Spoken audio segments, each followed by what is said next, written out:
Another total drama video. Not like anyone saw this coming, right? So as you're probably aware, we're going to be listing the top 8 total drama contestants that should have won. So when looking at this, I'll be looking at what all they did to feel like they deserve to win a season. So just because a character is using villainous aspects and tactics to score a W, doesn't mean they're not included. So for example, if Heather didn't win, obviously she'd heavily be on this list for all the strategies she's used to get as far as she did. So with all that said, be sure to click that like and subscribe button so I know you like my content. Without further interruptions, let's begin.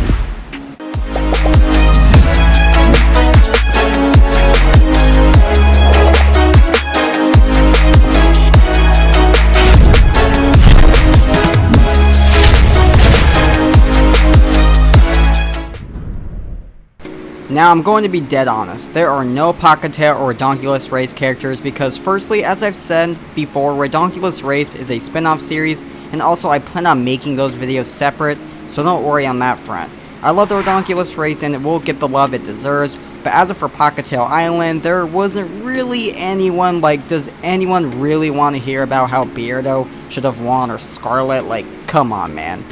The only character I think should have won already that sort of didn't, I guess, is maybe Jasmine. You could throw her in as a pre-list or honorable mention. I really don't know, but other than that, there's really no Redonkulous Race characters or Pockettail Island characters. I'm sorry, I understand if you're mad, but that's just the way it is.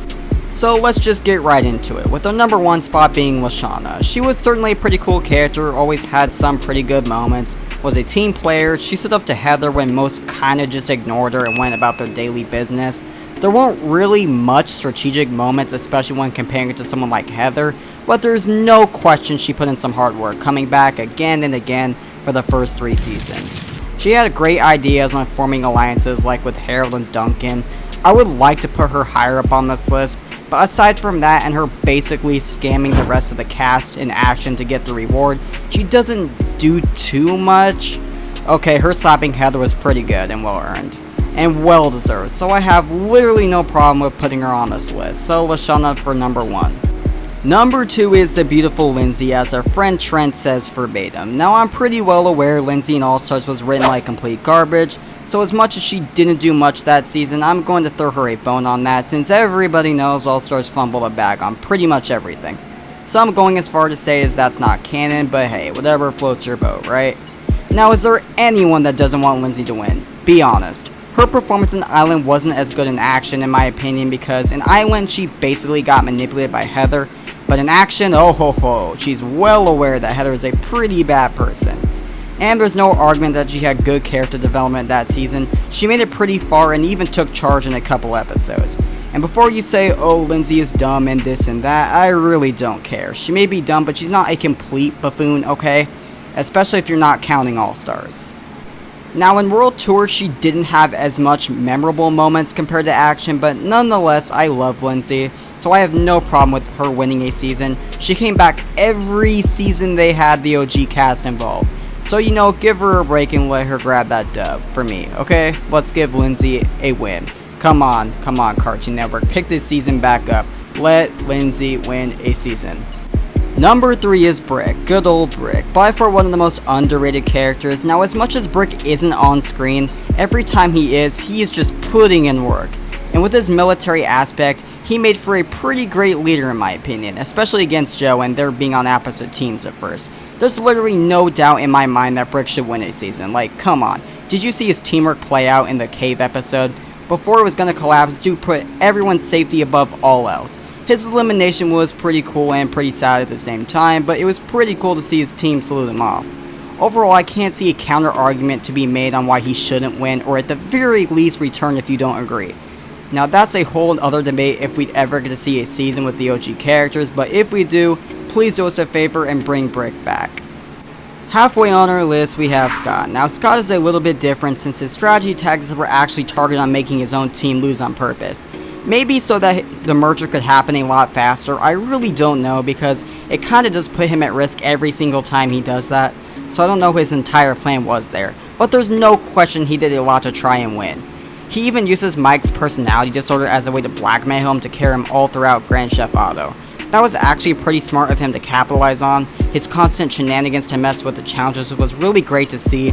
As much as they used Fang, I think in Revenge of the Island it's a great balancing mechanic to help make him seem like he's not always succeeding, but when he did, he was able to make it pretty far in the competition. I wish at the very least in All-Stars they kept some of his villain aspects intact, but I guess that was too much to ask. Number 5, I chose Justin, and sometimes I actually forget he was sort of an antagonist in Island in Action. Like Alejandro, Justin uses his look to essentially get whatever he wants, whether it's to get a leg up in challenges, or get his own team to drop everything and pick up his slack for him. An example being having Beth read the medical book for him just because he was too lazy to read, I guess. Or during the $1 Million Hunt challenge in Island, he is literally able to have Izzy give him the briefcase. Like, that's absolutely insane to me. He was basically the original Alejandro in a sense, just without as much strategic tactics, but there's still no question he made a lot of progress. Too bad for him, Beth and Lindsay kinda stopped falling for his looks, which basically left him in a pickle. I've said before, I think it would be pretty cool to have him return with Alejandro in their donkulous race. That could really make for a pretty good team. What do you guys think? Number 6 is Harold, and like Brick, he was also on my top 8 most underrated total drama characters list. A lot of the characters really don't pay attention to how much skills this dude literally has up his sleeves. They basically just see him as a geek who nobody wants to associate with, even having guys like Jeff and Duncan play a bunch of pranks on him. I mean, did you see his big W win in the dodgeball tournament? Like, bruh, that was absolutely incredible. And that's not all. From being able to make something out of literally nothing, to even picking a lock underwater. Like, come on, this dude deserves so much more respect. Pretty much every challenge that comes up, Harold always brings up, hey, I went to blah blah blah this camp. Like, I know how to solve this. And everyone's like, nah bro, I got this. There's so many Harold moments you'll see throughout the series that make you think, hey, this guy is totally well equipped and should have won a season. Number 7 is Courtney. She was basically an understudy for Heather in Action. It's like she took a whole bunch of notes from her or something. Man, because every time she comes so close to winning and she just doesn't. It almost makes you feel so sorry for her. In Island, it wasn't as apparent she was like Heather. She was pretty well a good player for the most part and constantly brought up, hey, I'm a CRT and whatnot, let me help. But as the season's gone on and on, so did her villainous intentions. At times, I was even like, hey, that's more strategic than Heather, so you know, maybe she should have actually won this season. I don't know, man. Overall, her character was pretty flip-flop at times. Like in World Tour, you kind of feel bad for her after Duncan got with Gwen, but then you see her sort of leave Sam for Babe. As much as I'm not a big fan of Sam, that was pretty villainous if you ask me.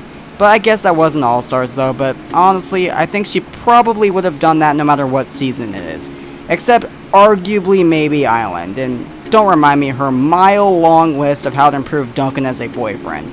So you know, good character or bad character, she still played a pretty good game if you ask me. At our great number 8 spot, gracing us with her presence, we have Sierra. Now before anyone jumps on me for saying that, but I thought you hated Sierra. And first and foremost, I do find her really annoying, and I'm not gonna cap on that one, but even I have to admit, she did put in a lot of hard work. When she makes her debut in World Tour, she is portrayed as an ultimate Total Drama superfan, saying that she's watched every episode of Total Drama like a billion times, and I'm starting to think that wasn't an exaggeration. She went through and pretty much studied pretty much every single character, especially one like Heather, and was smart enough to know everything about how she plays the game. She comes in 4th place, and if she didn't blow up the plane, who knows what would have happened. I mean, if the final 2 was her and Cody, she definitely would have let Cody win, but that's still winning in her book, in her mind, I guess. While Alejandro kinda ruined things with her and Chris, she still was able to butter Chris up and take some advantages, like her wanting to swap teams with Izzy. There's just a lot she went through to try and win. I mean, I don't see anyone else putting that much effort. I don't know, maybe watching every single episode of Total Drama and getting a leg up on pretty much everything is pretty impressive. As I've said before many times, I don't really like her character, but I will have to say she does do a lot, and I mean a lot of work in World Tour. She has a lot of skills, from basket weaving to making a wheelchair of fireworks. Don't think it gets any better than that. But alright viewers, that's the end of our list. Let me know what list you'd like to see next. With all that said, I look forward to seeing you with our next list.